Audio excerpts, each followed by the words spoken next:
अस्सलाम वालेकुम वीवर्स। अस्सलाम वालेकुम। हमें आपके साथ आपके अपने चैनल मुफ्ती अब्दुल सपीज में आपके साथ जो कुर्बानी का सिलसिला शुरू कर रखा है, उनके मसाइल आपके सामने बयान कर रहे हैं। तो आज उस सिलसिले की तीसरी किस्त है और हम आपको बताएंगे आज का यह मसला कि आया किसी और की तरफ से कुर्बानी करना ये जायज़ है या नहीं, और अगर किसी और की तरफ से कुर्बानी की जाए तो क्या ये कुर्बानी होगी या नहीं होगी, और जिस शख्स पे कुर्बानी वाजिब है अगर उसकी तरफ से कुर्बानी कर दी जाए तो क्या उसका ये वाजिब अदा हो जाएगा या नहीं, या उसे दोबारा कुर्बानी करनी होगी।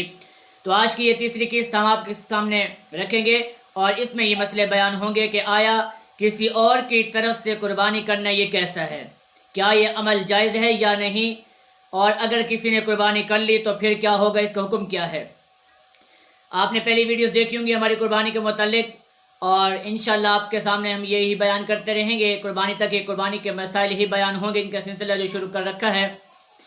तो आज मसले की तरफ जाते हैं कि आया एक शख्स किसी और की तरफ से कुर्बानी करता है।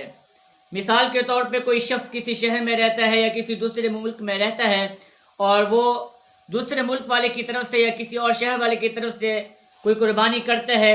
मिसाल के तौर पे मैं अगर किसी अपने भाई या किसी दोस्त या किसी रिश्तेदार की तरफ से कुर्बानी करता हूँ और वो कुर्बानी जो उस पे वाजिब है, तो क्या मेरी कुर्बानी करने से उसकी वाजिबियत अदा हो जाएगी या नहीं होगी।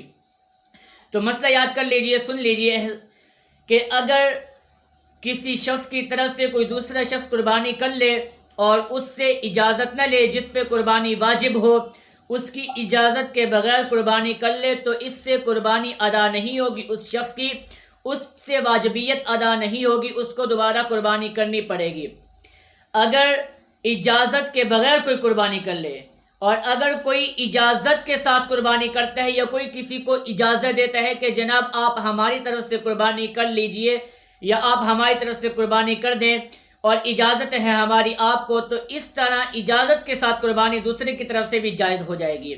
अगर मैं अपने किसी रिश्तेदार अजीज़ भाई की कुर्बानी करता हूँ उसकी इजाज़त के साथ, वो चाहे किसी भी मुल्क में बैठा हो, कहीं भी बैठा हो, किसी भी इलाके में बैठा हो, अगर मैं उसकी इजाज़त से कुर्बानी करता हूँ वो कुर्बानी जो उस पर वाजिब है तो उसकी कुर्बानी वाजिबियत अदा हो जाएगी, उसे सवाब पूरा का पूरा मिलेगा। और अगर उसकी इजाज़त नहीं है, वो इजाज़त नहीं देते या मैं उससे इजाज़त नहीं लेता और अपनी ही तरफ से कुर्बानी कर देता हूँ, तो ये उसकी तरफ से वाजिबियत नहीं होगी। हाँ, अगर वो इस बात पे राज़ी हो जाए तो कोई हर्ज नहीं, फिर अदा हो जाएगी।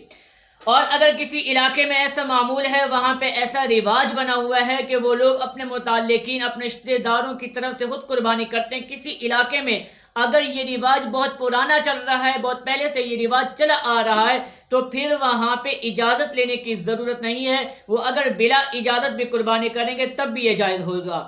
और आपको इस मामले में अगर फतावा जात देखने, हवाला जात देखने हैं तो आप बहराज देख सकते हैं, फतावा शामी देख सकते हैं, फतावा हिंदिया आप देख सकते हैं, आप इनका मुताला कर सकते हैं, आप हवाले उनमें से देख सकते हैं। तो इंशाल्लाह फिर हाजिर होंगे नए मसाइल के साथ कुर्बानी के मुतालिक। अगर कोई भी मसला हो आप कमेंट्स में और व्हाट्सएप पे पूछ सकते हैं।